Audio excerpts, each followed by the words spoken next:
Address your stress.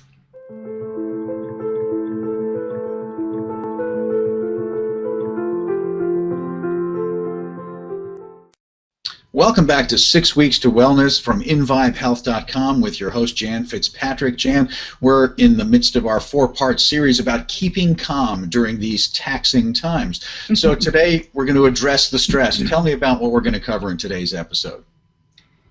Well, life as a woman over 50 brings with it additional stressors, and how you manage the stress determines your quality of life. We're going to talk about what is stress. The fact that stress is everywhere. It's a normal part of our lives. And then we're going to talk about unbridled stress.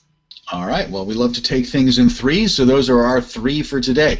So what is stress, Jan? That is a very good place to start, since I think a lot of people have their own personal definitions of what is causing their stress. But what is stress?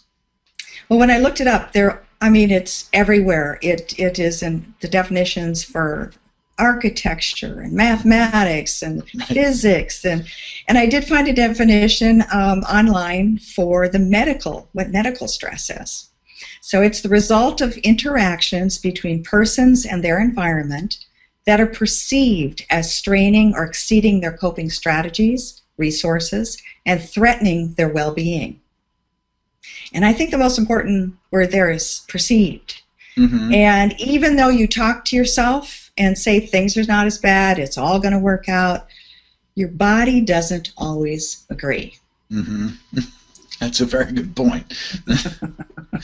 Yeah, I always think that it's interesting. I always think of the architectural definition of stress when I'm thinking about the experience of stress too. I mean, there's a force pressing on a beam or something like that, bending it, and the fear is that it's going to break, right? I mean, that's what we're always afraid of, with that feeling of pressure that's pushing our ability to cope to its limit there. So we don't want that to happen. We want to do better than that. We want to, So stress is everywhere is the next point that you're saying. So that is absolutely true. So what do we do about that, or what do we need to know about that?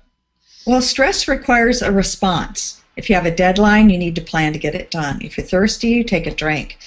And your bones, especially for women, in order to build your bones, you have to do weight-bearing exercises. And if you do too much, too fast, too hard, you will get a stress fracture. So it's really the balance. It's a balance of stress requires you to have a balance of relaxing and moving. And you need to know, do you know your own limits?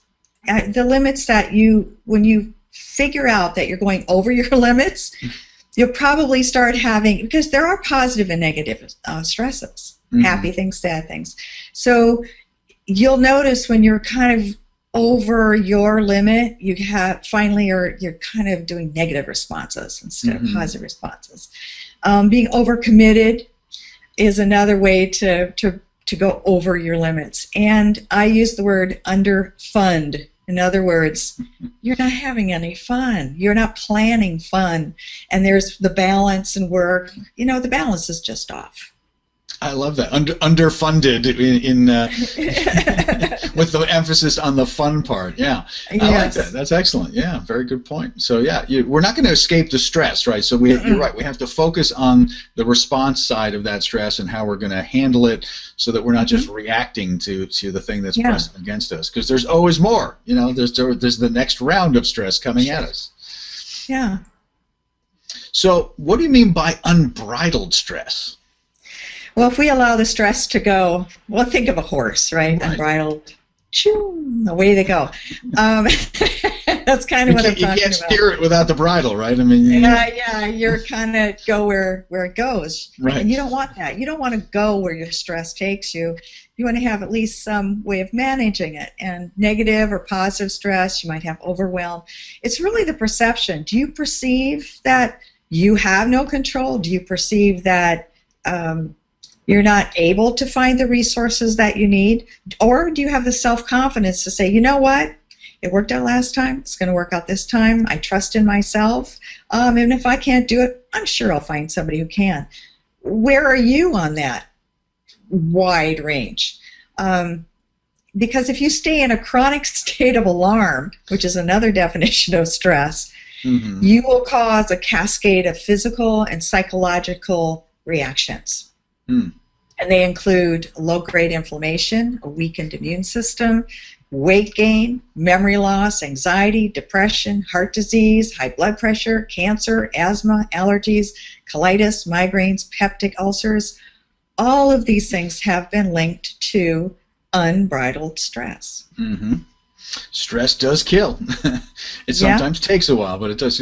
Your description of unbridled stress, made me think of a little story, story from a Zen teacher, and this passers-by are watching this person galloping by at high speed on his horse, and they yell up to the rider, "Where are you going?" Because he looked like he had such purpose and direction. He says, "I don't know. Ask the horse." Yes, and we don't want to be in that place. That's right, but that's what it feels like, right? Is the stress is controlling me, does. I'm not controlling it, I'm not steering anymore, I'm just holding a broken steering wheel.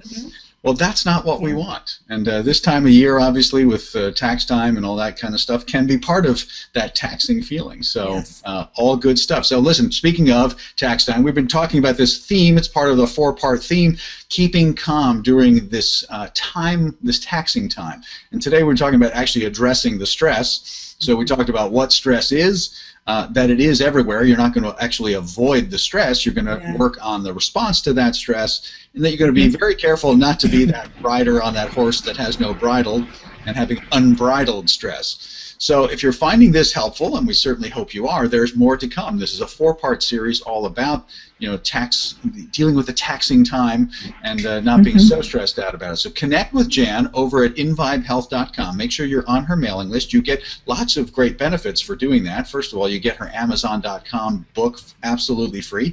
You can just download it, and you'll also be on the mailing list for not only the rest of this series, but you can check out all the other blog posts that Jan is doing, get all the announcements of what she is up to, because she's a busy lady. She's doing a lot of things. A lot of helpful things for you. So get connected at invibehealth.com, and then join us for the 3rd part of this series on not letting you lose your calm during these taxing times. So, Jan, I'll see you on the next episode.